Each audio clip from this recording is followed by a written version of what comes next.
Iya teman-teman, kalau dalam video yang sebelumnya kita bahas tentang public speaking, yaitu tentang intonasi ya. Jadi ada 4 macam intonasi secara garis besar, yaitu monoton, kemudian dinamis, kemudian yang berikutnya ada 2, yaitu presentasi dan komunikatif.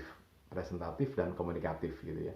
Nah, untuk video kali ini kita akan bahas kelanjutan tentang aksentuasi. Jadi aksentuasi itu apa? Nanti kita akan bahas secara gamblang di sini sehingga ini bisa menjadi bekal Anda untuk Anda punya kemampuan public speaking ya. Nah, tidak menutup kemungkinan kalau ada di antara Anda yang sedang memantau video ini, Anda ingin bertanya tentang bagaimana ilmu berbicara itu atau public speaking atau tentang komunikasi yang lainnya, silakan. Anda bisa membagikan pertanyaan, nanti saya akan jawab dengan membuat video sesuai dengan pertanyaan Anda. Dan untuk Anda yang baru saja bergabung, jangan lupa ini ya, subscribe terlebih dahulu supaya nanti kalau ada update video terbaru, maka Anda akan mendapatkan notifikasi atau mendapatkan informasi. Anda mendapatkan yang pertama, bisa melihat ya. Jangan lupa juga tekan tombol loncengnya, kemudian tekan tombol like dan juga share video ini ke teman-teman Anda. Siapa tahu ada di antara teman Anda yang sedang membutuhkan informasi atau ilmu tentang public speaking ini. Oke, begini. Jadi yang berikutnya tentang aksentuasi.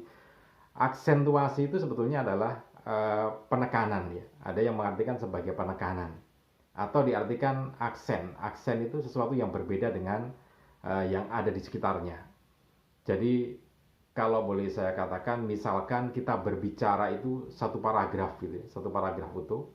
Jadi kita berbicara itu kan sebetulnya bisa ditulis gitu ya. Katakanlah bentuknya satu paragraf utuh dari atas sampai ke bawah. Nah, dalam satu paragraf itu bukan harus ya, mesti ada yang ditekan. Karena kan biasanya dalam satu paragraf itu ada kalimat utamanya atau ide utamanya apa. Nah, ide utamanya itu loh yang kita tekan supaya menjadi perhatian orang yang mendengarkan kita atau menjadi perhatian audien kita. Jadi dibuat berbeda.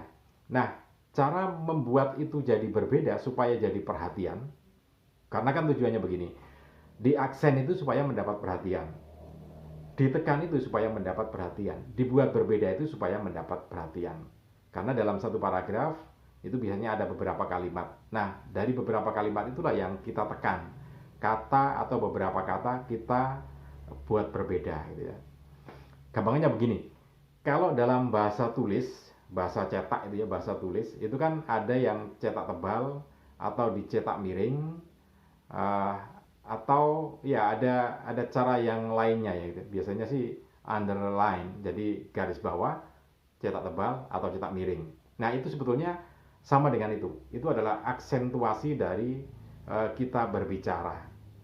Jadi supaya ada perhatian. Nah, seberapa banyak kita membuat aksen? Kalau kita berbicara atau kalau kita menulis dalam satu folio atau dalam satu karangan itu biasanya kan ada beberapa paragraf. Nah, di paragraf-paragraf itu ada penekanan-penekanan atau underline atau garis bawah yang dianggap penting, maka itu dilakukan. Ilmunya sama dengan berbicara. Ketika kita berbicara kemudian ada yang kita anggap penting, bisa kita tekan. Caranya ya penyangatan ketika kita berbicara gitu ya. Power diperkuat atau ini apa? Diperlambat. Jadi bisa power diperkuat atau speednya diperlambat ketika ya hal itu yang dianggap penting. Jadi misalkan begini, kemarin ketika sore hari terjadi kecelakaan di Jalan Yosudarso Surabaya. Nah, itu ada penekanan. Jadi kalimat lengkapnya misalnya begini. Kemarin sore di Jalan Yosudarso Surabaya terjadi kecelakaan antara 2 pemotor dan 1 pengendara mobil. Nah, 1 diantaranya meninggal dunia di lokasi kejadian, sementara 2 yang lainnya dibawa ke rumah sakit terdekat. Informasi dari kepolisian menyebutkan bahwa kecelakaan lalu lintas ini dikarenakan kurang menjaga jarak yang aman antar kendaraannya satu dengan kendaraan yang lain. Nah, itu salah satu contohnya. Jadi yang kita tekan tadi adalah lokasi kecelakaan di Jalan Yosudarso, kemudian 1 orang meninggal dunia. Nah, itu yang kita tekan. Bisa dicetak tebal atau dicetak miring kalau dalam bahasa tulisan, tetapi dalam bahasa lisan itu kita buat penekanan atau diperlambat. Itu satu di antara aksentuasi atau cara contoh-contoh yang lainnya. Oke, ini dulu yang bisa saya sampaikan tentang aksentuasi. Mudah-mudahan ini bisa bermanfaat untuk Anda. Dan untuk video yang berikutnya, kita akan membahas tentang speed, kecepatan, atau ketukan ya. Nanti akan kita buatkan videonya untuk Anda. Mudah-mudahan informasi ini dan ilmu ini bermanfaat untuk Anda. Ada yang ingin bertanya, silahkan di kolom komentar. Salam dan sukses selalu untuk Anda.